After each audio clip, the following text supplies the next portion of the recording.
बिस्मिल्लाहिर्रहमानिर्रहीम बिस्मिल्लाहिर्रहमानिर्रहीम नहमदुहु व नसल्ली व नसल्लिमु अला रसूलिल करीम अम्मा बाद फ़अऊज़ु बिल्लाहि मिनश शैतानिर रजीम।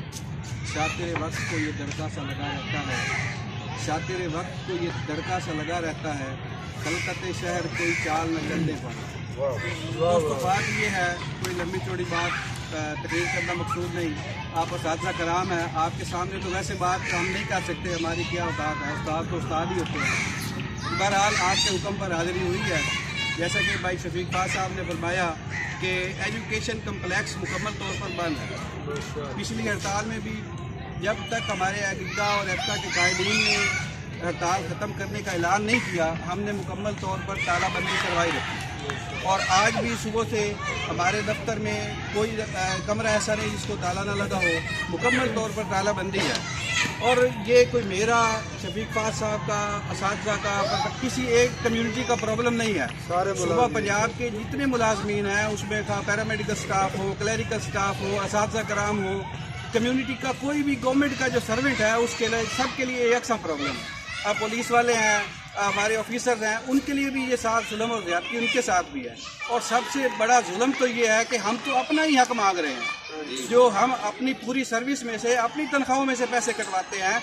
जब हम अपना हक मांग रहे हैं तो इनको तकलीफ किस बात की? और वो लोग हमारे हकूक़ पे डाका मार रहे हैं जो खुद नाजायज़ बैठे हुए हैं। आए 3 महीने के लिए थे और उनका जाने को दिल नहीं कर रहा। इक़्तिदार की हवस, पैसे की चमक और उसको मज़ीद पाने की हवस उनके अंदर पैदा होती जा रही है। उसको निकालना हमारे बस की बात नहीं है जब तक खुदा ताला उनको तौफीक ना दे। हमारी खुदा ताला से दुआ है कि हम अपने हकूक़ के लिए लड़ रहे हैं, अपने बच्चों के रिज़्क़ के हसूल के लिए, अपने हकूक़ की आज़ादी और उसके तहफ़्फ़ुज़ के लिए। और जो ये इसे नकली वज़ीर आज़म ने, जो नाजायज़ हुकूमत ने, निगरान हुकूमत ने रात हमारे कायदीन पर हमला किया है, को तशद्दुद कार्रवाइयाँ की हैं, उस पर हमारे अंदर शदीद गम और गुस्सा है। हमारे जो मुतालबात हैं वो पहले से ज़्यादा हो चुके हैं। अब हमारे मुतालबात सिर्फ ये नहीं कि हमारी लीव इनकैशमेंट वापस ली जाए, हमारे जो पेंशन रूल में तरामीम की जाए, हमारे मुतालबात ये हैं कि जो हमारे कायदीन के साथ उन्होंने उनकी जो, मैं समझता हूँ, उनको डिग्रेड किया है, उसका अजाला भी साथ होगा। सबसे पहले तो उनको फिलफोर हमारा सबसे पहले हमारा हुकूमत वक्त से मुतालबा ये है कि हमारे कायदीन को रिहा किया जाए, हमें पुरअमन एहतजाज करने दिया जाए, जो हमारा हक है, जो हमारा असूली, कानूनी और इंसानी तौर पर इंसानियत के तकाजे को देखते हुए भी दुनिया में किसी भी कौम को ऐसा नहीं होता जो, ये तो खुद को पता नहीं कैसी कौम समझते हैं, अगर ये महज़ब कौम समझते हैं तो उनका ये हक होता है कि अपना जो पुरअमन तौर पर एहतजाज किया जाए और अपने मुतालबात पेश किए जाएँ। टेबल टॉक होती है। ये तो वो बात जब उसको वज़ीर आला को कहा गया कि ये इतनी बड़ी तादाद में मुलाजमीन वहाँ सिविल सेक्रेटरीट के सामने सरापा एहतजाज है, तो क्या आप उनके पास जाना पसंद करेंगे? तो इस नकली वज़ीर आज़म ने उस वक्त ये कहा था कि ये वज़ीर आला ने ये कहा था कि मैं इनके पास नहीं जाऊँगा, ये अपने कंसर्न ऑफिसर के पास जाएँ। तो जनाब वाला, आपसे हम पूछते हैं कि आपको ये हक दिया किसने है? आपके पास तो इख्तियार ही नहीं है, आप तो खुद मांगी हुई हुकूमत पे आए हुए हैं, आप तो खुद नाजायज़ हुकूमत और नाजायज़ हुकूमत के और जो आपके इख्तियारात हैं उनको तजावुज़ कर चुके हैं।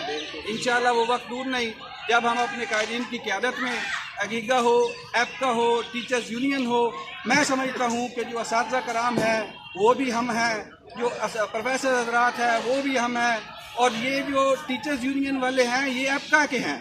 हम, हमारे अंदर कोई, अल्हम्दुलिल्लाह, क्योंकि हमारा काज एक है, हम सब मिलकर एक पेज पर हैं और हम कायदीन की क़यादत में अपने हकूक़ की हसूली तक, अपने मुतालबात की मंजूरी तक और अपने कायदीन की रिहाई और उनके बाइज़्ज़त अजाला तक हम सरापा एहतजाज रहेंगे। उसके लिए हमें जिस हद तक जाना पड़ा हम जाएंगे। और मैं पहले भी कहा करता हूँ कि शर्म करोगे शर्म करेंगे, हया करोगे हया करेंगे, वफा करोगे वफा करेंगे। हम आदमी हैं तुम्हारे जैसे, जो तुम करोगे वो हम करेंगे।